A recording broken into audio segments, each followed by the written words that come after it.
Hello, my name is Sarah, and I'm doing the international law concentration.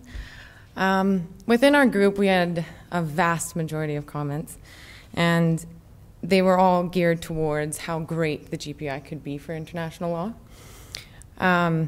We did come up with a few suggestions, and out of the 15, I chose 2 because I have 5 minutes.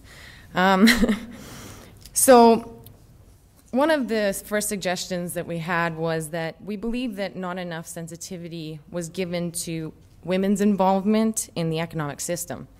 For example, there could be maybe a measurement of how many women versus men are in the workforce.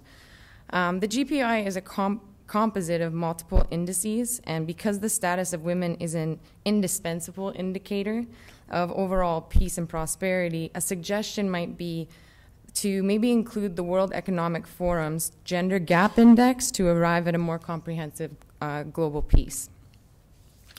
The second suggestion that was revisited over and over again was also the definition of aggressive use of force and how it was measured. For international law, it's very important to distinguish between an aggressive use of force, a defensive use of force, and also humanitarian intervention. And in order to measure that, we could definitely use it more relevantly for international law purposes.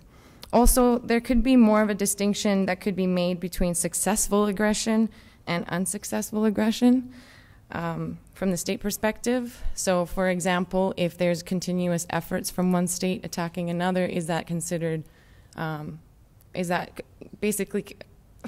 given any consideration in the measurement of use of aggression if they were unsuccessful? So, to the brighter side of things, how can the GPI be of use to international law?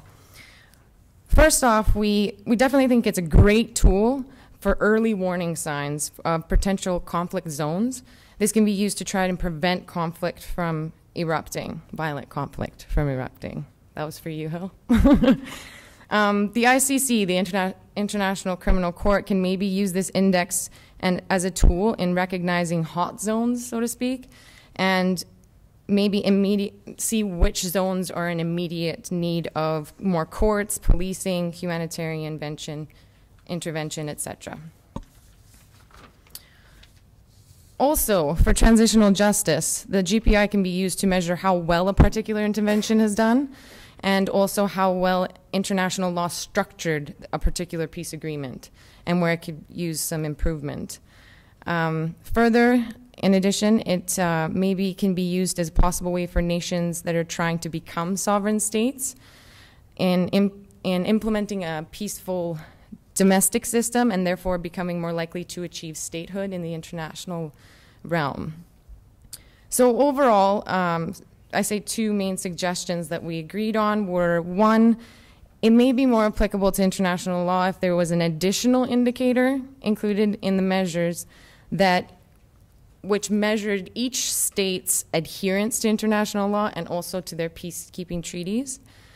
And maybe eventually down the road, if this is possible, to create a subset peace index that specifically addresses peacefulness in accordance with implementation and adherence to international law.